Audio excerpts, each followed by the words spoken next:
Oi, gente, tudo bem com vocês? Eu sou a Camila. Hoje acho que foi divulgado para vocês a sua nova professora de História do Brasil para o curso aqui do Arcadas e estou muito feliz em fazer parte disso. Eu ainda estou vendo como é que eu vou organizar isso. Pretendo, tipo, ter imagens minhas, então pretendo ter webcam. Estou vendo a possibilidade de aulas online, mas ainda é muito recente. Tipo, o resultado foi ontem à noite, então eu ainda estou traçando alguns planos e ainda vou iniciar conversas com vocês para ver, afinal, o que vocês preferem. E hoje a gente vai dar meio que um pause na aula cronológica, né, de História do Brasil. A gente acabou de acabar o período colonial, então a gente daria início ao período do primeiro reinado para seguir com a História do Brasil. Só que, como todos os anos, a parte de História do Brasil acaba ficando também com a história da América Espanhola, na verdade, desde as civilizações pré-colombianas, que os povos indígenas em geral, até a conquista, né? O título que eles usam para quando os espanhóis invadiram toda a área que seria da América Espanhola. E mais tarde a gente também conversa sobre os projetos de independência que eles tiveram. E também a América Latina no século XX, que fica lá para o final do semestre. A gente vai ver ainda como é que vai funcionar.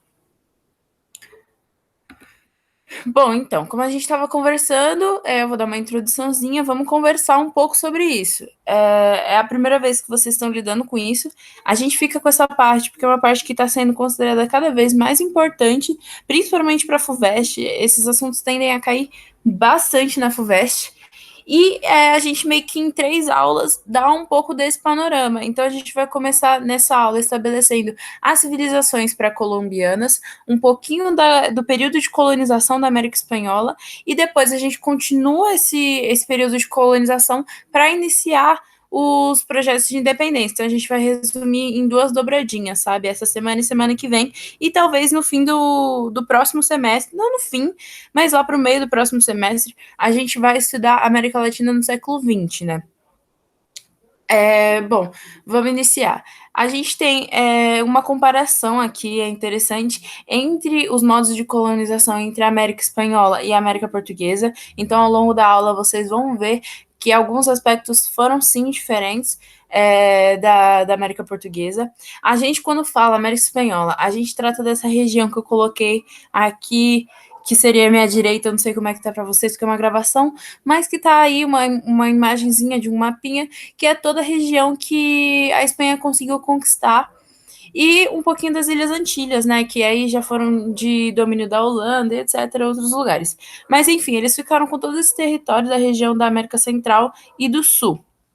E agora a gente vai dar início às civilizações pré-colombianas, incas e astecas, a colonização, depois a gente vai falar, e depois os projetos de independência, como eu já estava conversando com vocês antes. Bom, vamos conversar um pouquinho sobre as civilizações pré-colombianas em geral.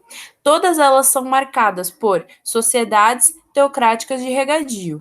Ou seja, quando a gente imagina os povos indígenas do Brasil, a gente vai imaginar um tipo de cultura indígena totalmente diferente nessa área da América Espanhola. Os indígenas do Brasil, em sua maioria, eles eram nômades, por exemplo. Nômades no sentido de que eles nunca se fixavam em um território. Eles se movimentavam de acordo com o usufruto que eles tinham. Então, eles ficavam numa área, se alimentavam de todas as frutas, de todos os tipos de alimentos que poderiam existir naquela região, se hidratavam, e quando essa alimentação começa a entrar em escassez, eles se movimentam para outro lugar. Isso foi diferente com os povos indígenas das civilizações pré-colombianas. Eles se fixavam, né? Eles eram sedentários e eles eram marcados por essas sociedades teocráticas de regadio. A gente está falando dessas sociedades teocráticas de regadio para os incas e astecas. Não sei se vocês já estudaram, mas além desses dois, a gente tem os povos maias. Mas eles são uma exceção e a gente vai conversar com eles, sobre eles, na verdade.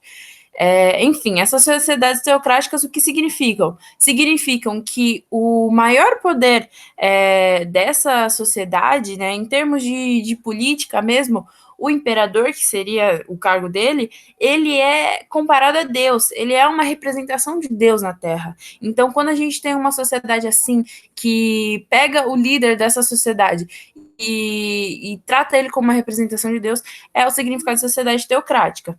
De regadio, que é devido à agricultura deles, né?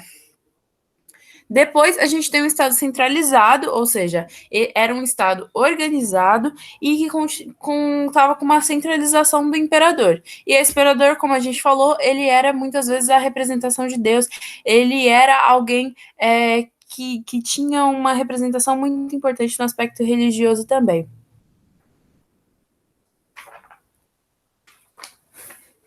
Aí, após isso, a gente pode falar que esse Estado ele era abrangente, ou seja, ele tinha planos de expansão. E ele também detinha a posse da terra, muitas vezes. Então, ele era um estado que detinha algumas terras. Vocês vão ver com os incas que existiam ambientes diferentes de agricultura que eram doados. Os camponeses, né, abaixo da nobreza, eles tinham que pagar e, de alguma forma, servir esse imperador, né?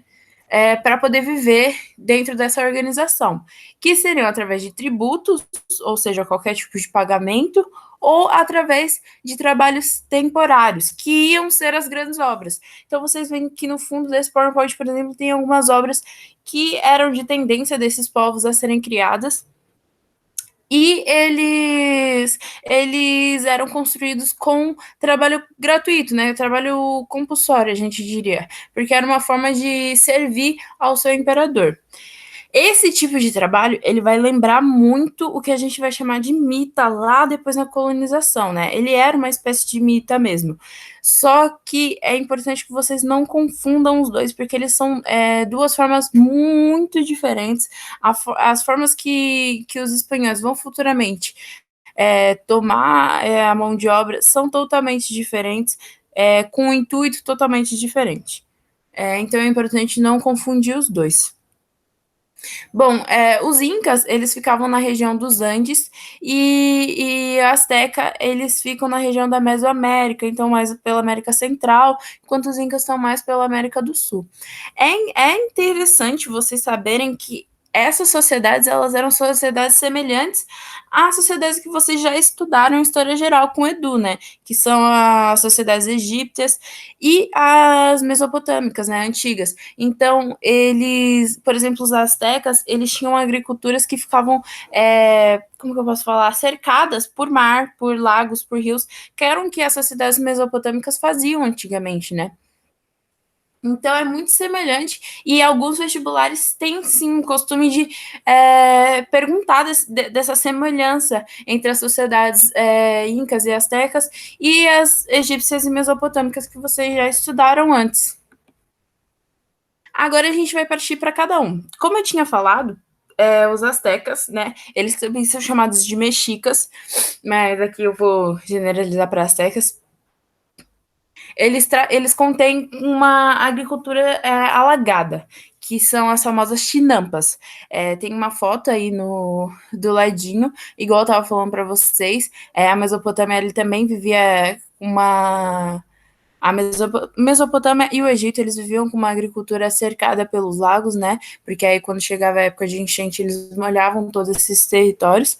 E os astecas contavam com uma agricultura parecida, que eram as chinampas, e que vocês estão vendo aí no cantinho.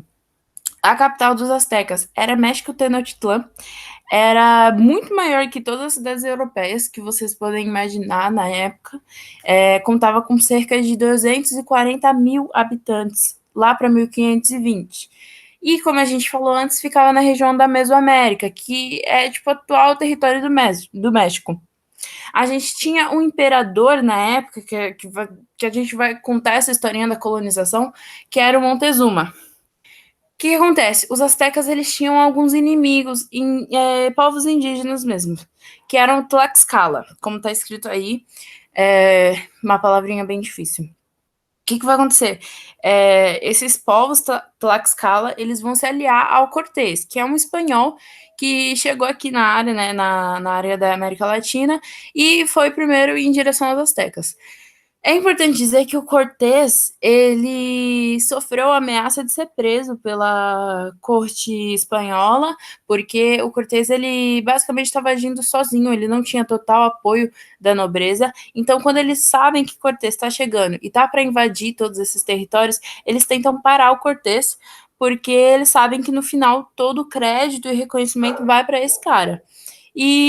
Assim, Cortés consegue evitar de toda forma, ele consegue aliar o exército espanhol a eles, mas vocês vão ver que a ajuda dos povos indígenas foi muito diferencial para que o Cortés vá conseguir conquistar essas terras e tomar.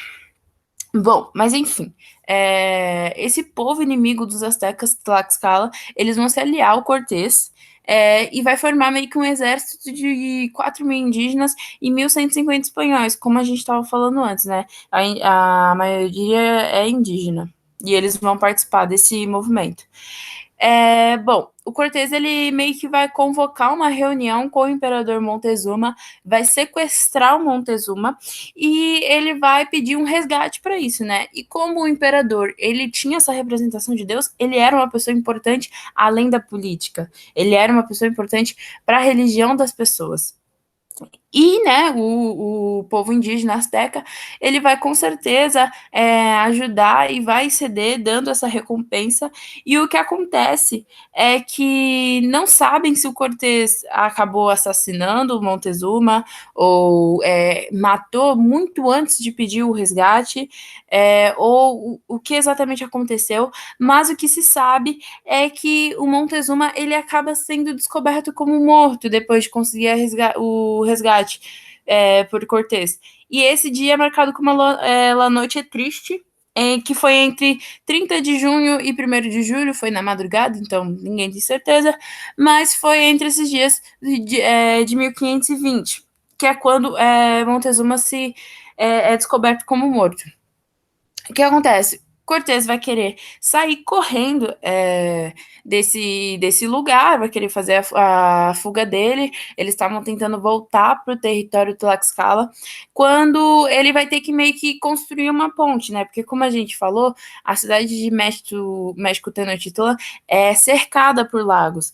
Então, eles vão ter que criar, cercado por lagos e rios, não sei muita diferença. Mas, enfim, eles vão ter que meio que construir uma ponte para poder atravessar, para poder chegar no território do Tlaxcala.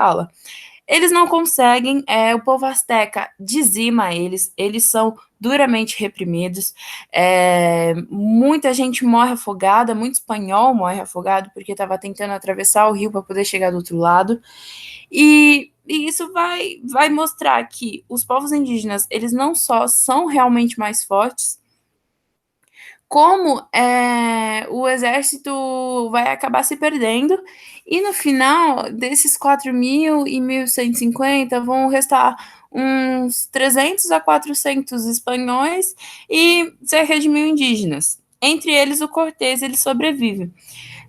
O que acontece? Esse mar vai ficar super sujo de todas as pessoas, cavalos, espanhóis e indígenas que morreram provavelmente afogados dentro desse rio, e ele vai com certeza espalhar uma doença por toda essa população. Então eles vão conseguir fugir, só que eles vão deixar, os espanhóis vão deixar ainda esse contato que tiveram com os indígenas e vão espalhar varíola e sarampo, e vai matar mais de metade da população, para vocês verem como o fator biológico é um fator importante. Bom, agora a gente vai falar dos povos incas, que contém uma agricultura comunitária chamada Ailus, que é onde eles meio que, né, dividiam essas terras que eram teoricamente propriedade do Estado e vão compartilhando esse território. O nome dessa agricultura, como a gente falou, é Ailus. Aí tem uma foto do lado, essa foto é muito famosa, é uma das obras que os povos incas conseguiram construir. Bom, a capital dos Incas era Cusco. Eles ficavam na região do Vale do Cusco, né, lá para o Andes Central, e a região em geral do Centro-Sul. E a gente contava com uma diarquia de imperadores. Quando a gente fala de diarquia, a gente fala que existiam dois líderes, sendo que um tinha que ser a administração central, então eles iam administrar a capital de Cusco, né, e todo o resto do território deles, e tinha um comandante militar, né, que era responsável pela expansão, né. A gente conversou lá em cima que esses eram estados abrangentes, eles estavam atrás de expansão militares. Então, o Atahualpa, ele era o administrador central, e o Huáscar, ele é o comandante militar. O que acontece? Os espanhóis, eles vão demorar cerca de 10 anos para chegar até Cusco, porque eles estavam lá nos Astecas e vão descendo, descendo, descendo, até chegar na capital de Cusco.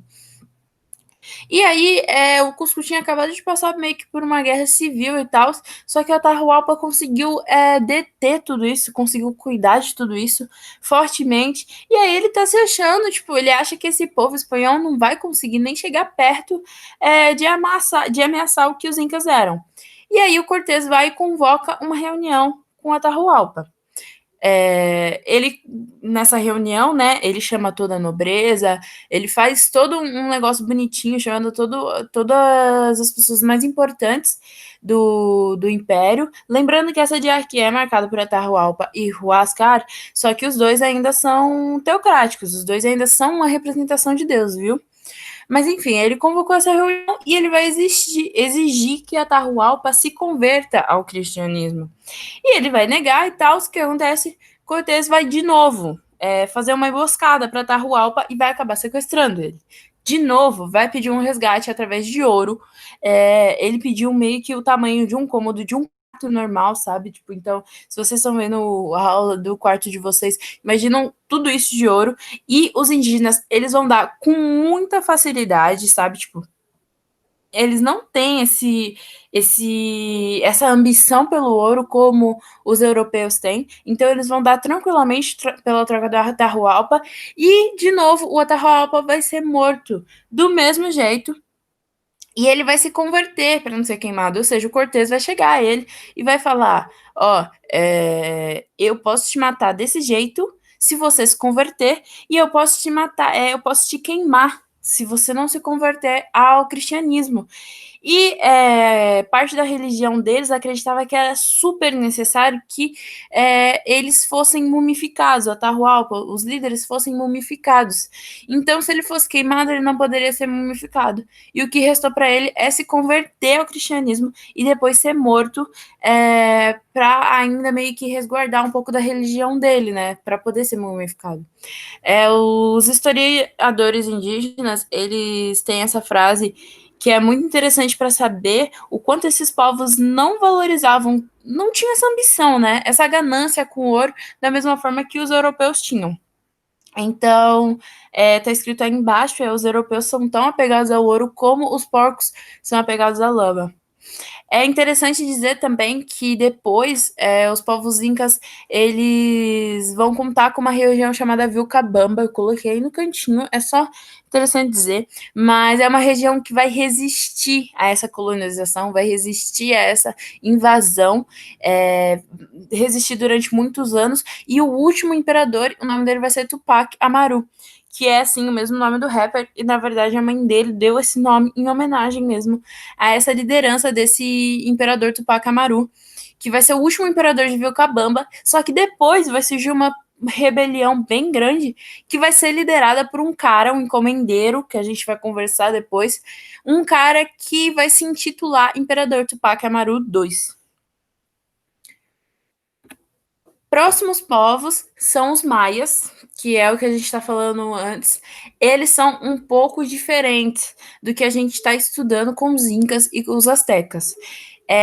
O que acontece? Quando os espanhóis chegam na região dos maias, que é a região das Honduras, da Guatemala, da península de Yucatán, eu escrevi errado península, perdão, vou editar, mas é essa região, eles com o tempo foram perdendo o esplendor deles e a extensão deles. Então, tipo, vai rolar muita guerra interna, sabe?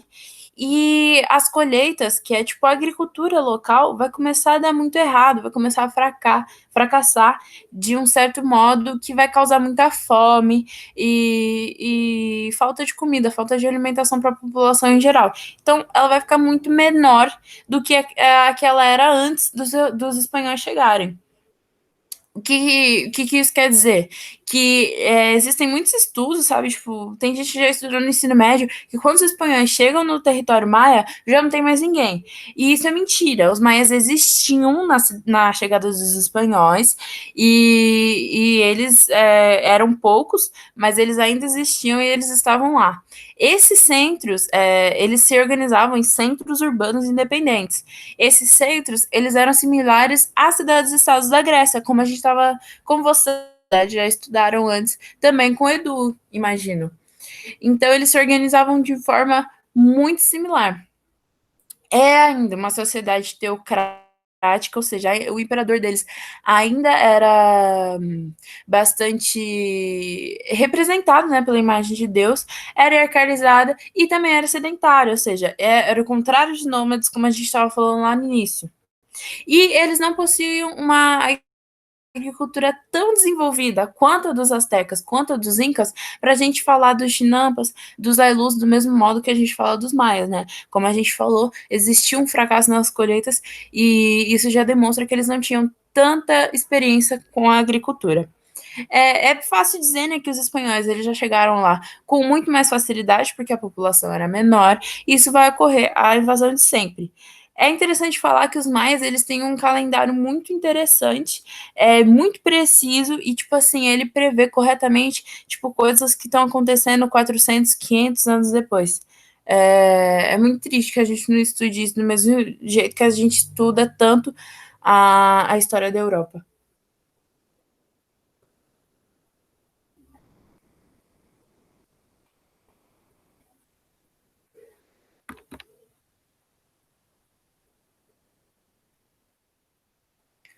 Bom, então agora a gente viu a conquista desses três ambientes, três povos que foram dominados pelos espanhóis. Basicamente foi um genocídio. O resultado dessa colonização que os espanhóis vão fazer vai matar, vai dizimar enormemente a população indígena.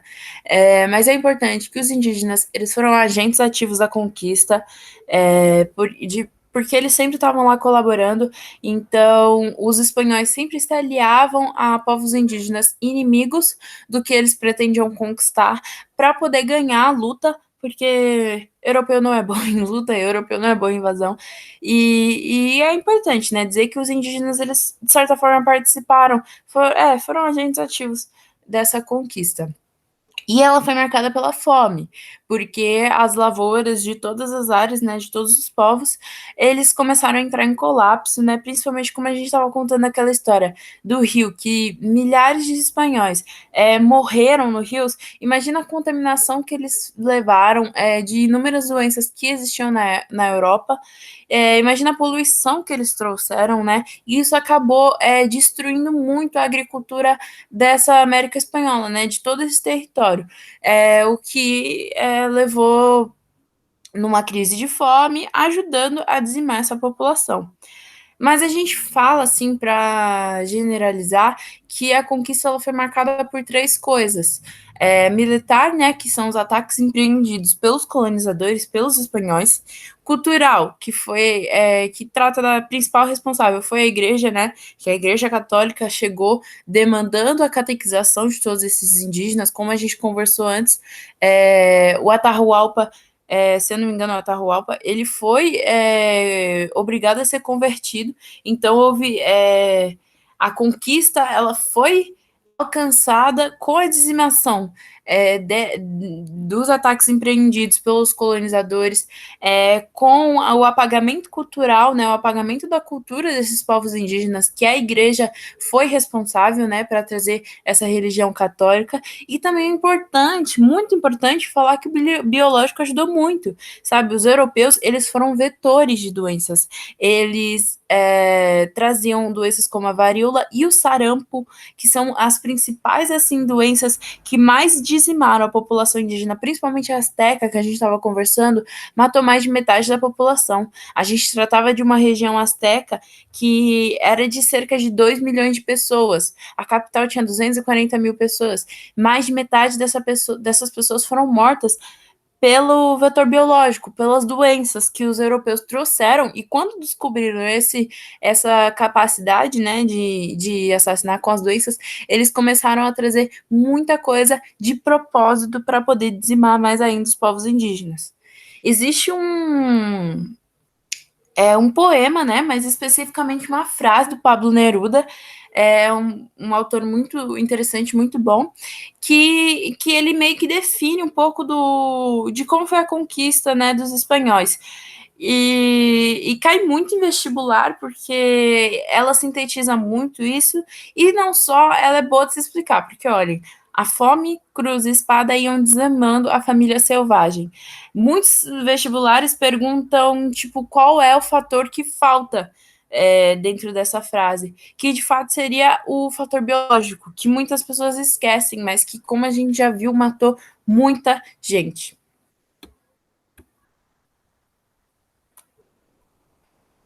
Tá, e agora a gente vai tratar da colonização, que baseou-se principalmente na mineração.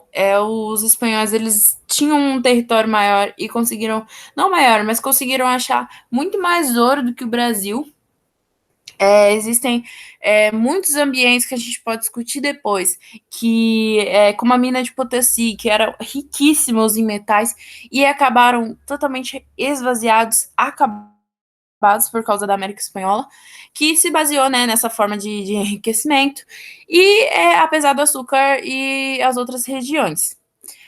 Que acontecia dois fatores, né, para a formação dessa colônia, né? A casa de contratação, que cuidavam dos interesses locais, porque ela possui uma função de controle que se dividia em duas instâncias. Ela controlava o comércio e, na segunda, o conhecimento técnico de navegação. Então, vocês veem que elas são empregadas pelo Estado e elas cuidavam, né, em geral, dos interesses locais da elite, né? E a gente também tem os cabildos, que eles eram similares às câmaras municipais que a gente estuda no período de colonização do Brasil, e eles cuidavam dos interesses locais, mais uma vez.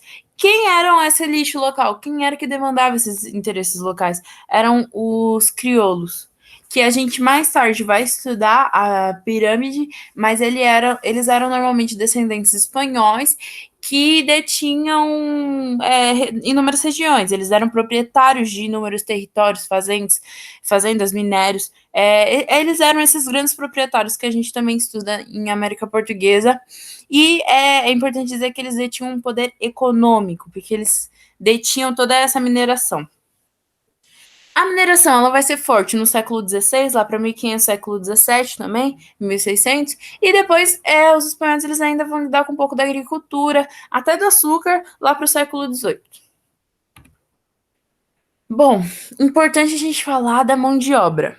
Como que aconteceu a mão de obra? Ela foi uma forma de escravização de indígenas. Então, enquanto a gente fala da América Portuguesa e a gente fala dessa escravização africana, né, que ocorreu muito no Brasil, aqui a maior parte da forma de escravização que ocorreu, ela foi feita pelos indígenas.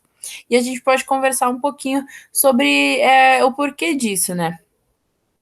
Mas indo um pouco mais para frente, a gente tem que a lavoura, então, tipo, a agricultura em geral, ela concentrou a mão de obra africana, só que era muito pouco, como a gente está falando, mas ela ainda assim concentrou essa mão de obra africana, escrava, né? Importante falar, e a mineração ela era majoritariamente realizada por indígenas, né?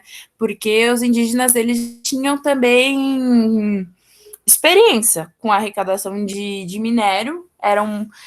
Como esses povos, eles já viviam nesses territórios, eles já sabiam como conseguir isso, então eles eram majoritariamente realizados por esses próprios povos. Aí a gente tinha duas formas de mão de obra muito importantes.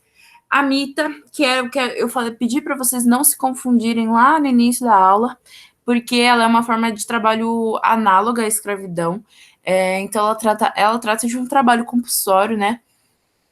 E eles recebiam um baixíssimo salário, às vezes, e uma quantidade de minério.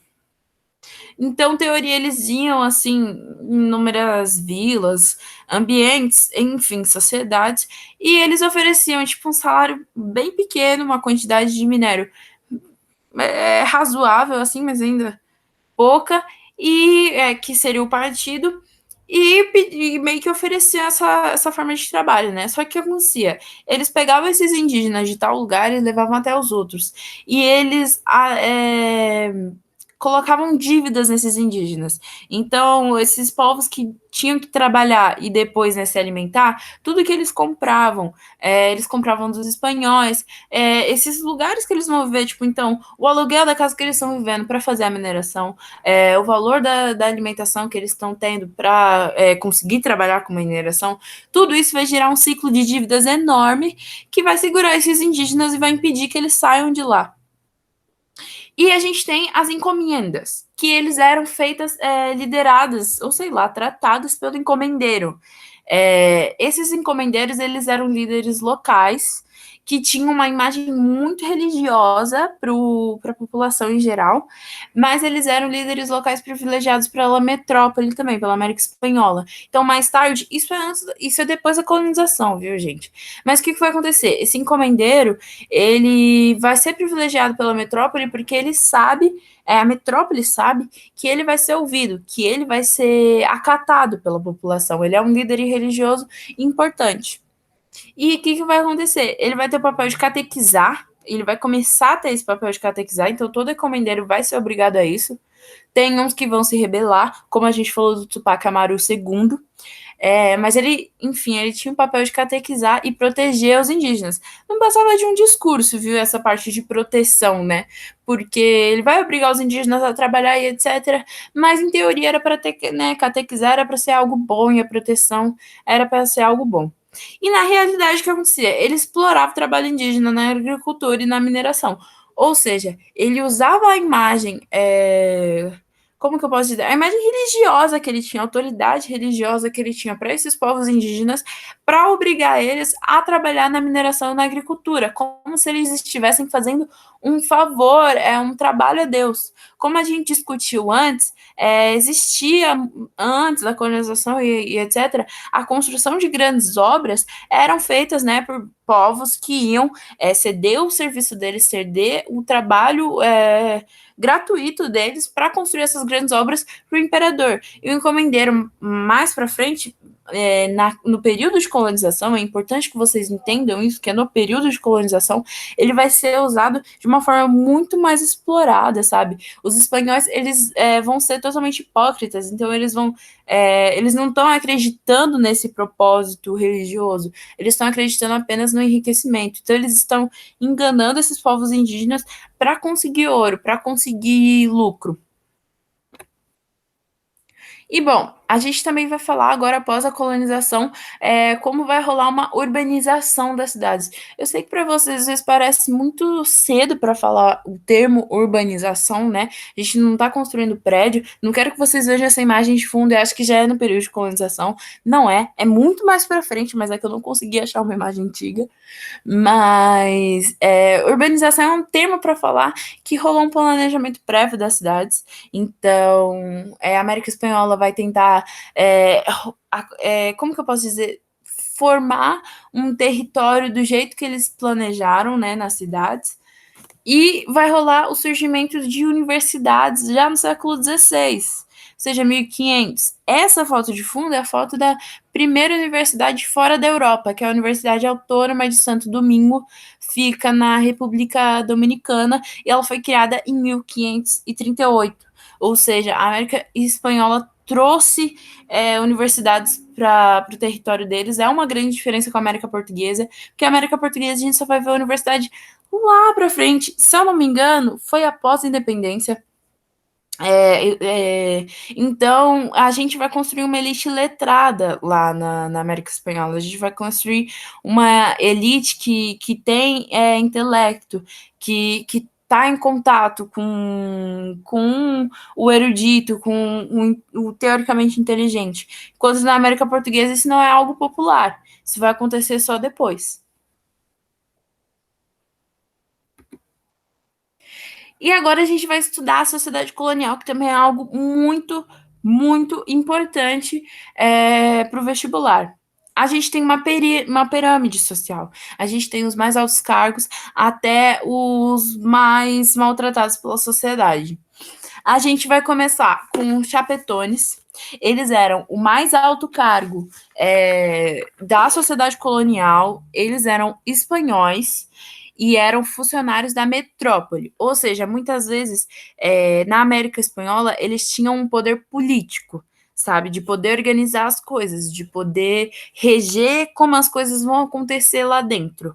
E é muito importante que os chapetones, eles são espanhóis, e se vocês forem verem, o após eles, que são os crioulos, são descendentes espanhóis.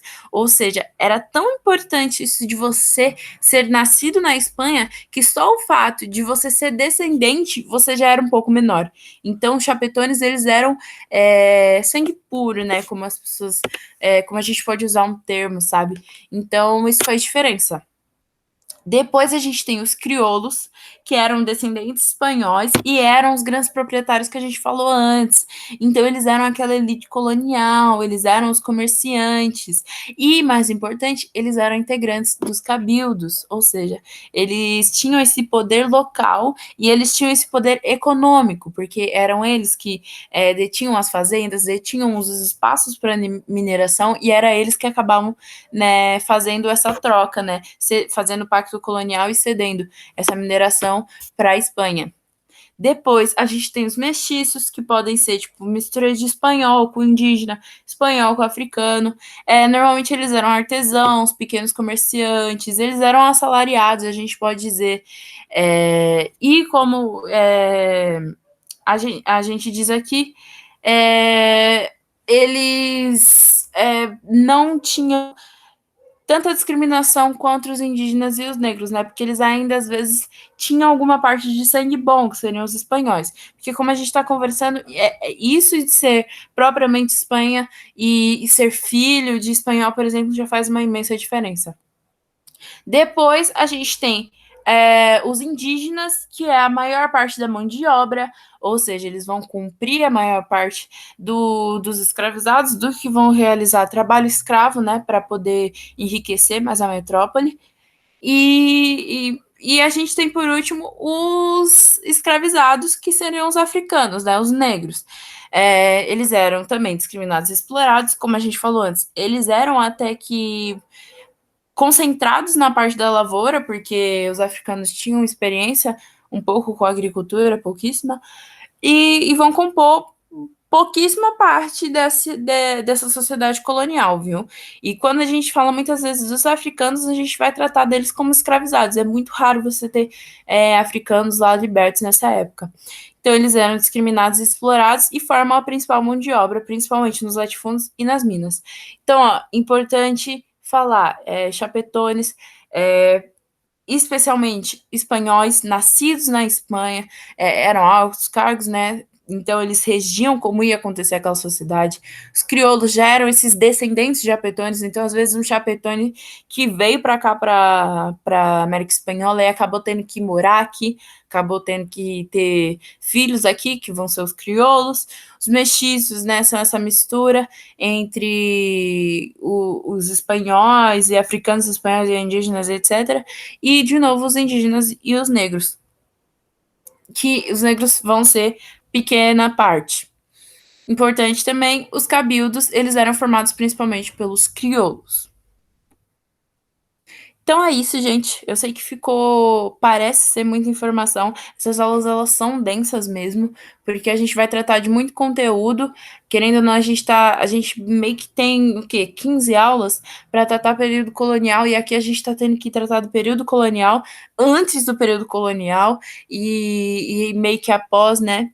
Eu sei que ficou um pouco extensa. Eu vou ir adicionando informação conforme a gente vai falando nas próximas aulas e vou tentar ir melhorando para vocês, viu, gente? Obrigada.